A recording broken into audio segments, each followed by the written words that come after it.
अस्सलाम वालेकुम नाज़रीन, मां आया फ़ाइज़ा अरसलान ऐं तव्हां ॾिसी रहिया आहियो नाज़ न्यूज़ क़ाज़ी अहमद। नाज़रीन, क़ाज़ी अहमद ऐं आसपास जी इलाक़नि में अमनो अमान जो जनाज़ो निकिरी वियो। पुलिस पंहिंजो फ़र्ज़ वसारी रिश्वतिस्तानी ऐं मंथलियनि में मसरूफ़। नतीजे में हिकु ॿी इंसानी जान फ़रसूदा निज़ाम ऐं इदारनि जी नाअहलीअ जो खाज बणिजी वई। गोलियूं लॻण सबबि सख़्त ज़ख़्मी थियल ॻोठ जादू जोणो जो रहवासी मीरल जोणो नवाबशाह जी इस्पताल में वफ़ात करी वियो। इलाक़े में ख़ौफ़ ऐं डहकाओ, वारसनि में कहराम।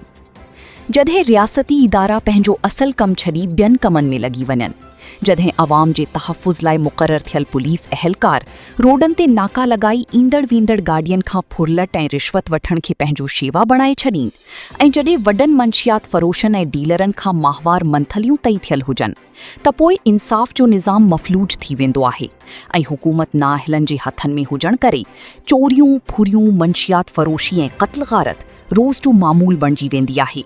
इंसानी जानियुनि जी का बि क़ीमत नाहे रही। इन फ़रसूदा निज़ाम ऐं इंतज़ामी नाअहलीअ जो हिकु ताज़ो ऐं दर्दनाक मिसाल गुज़िरियल ॾींहुं क़ाज़ी अहमद लॻ ॻोठ जादू जोणो में साम्हूं आयो, जिथे जो रहवासी मीरल जोणो नामालूम मोटरसाइकिल सवार हथियारबंदनि जी गोली जो निशानो बणिजी वियो।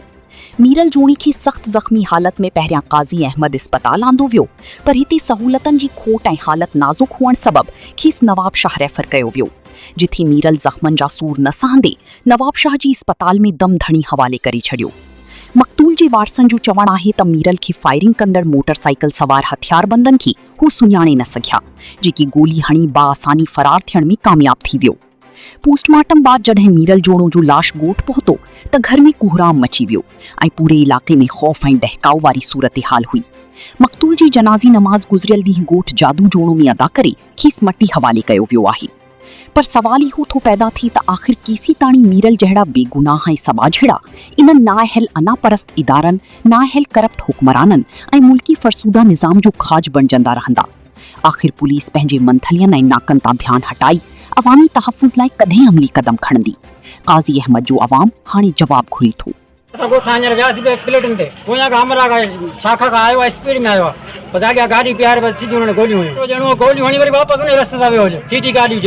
वधीक ख़बरूं ऐं अपडेट्स लाइ यूट्यूब, फेसबुक, एक्स ऐं इंस्टाग्राम ते विज़िट कयो।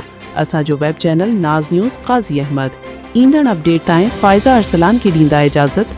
अल्लाह हाफ़िज़।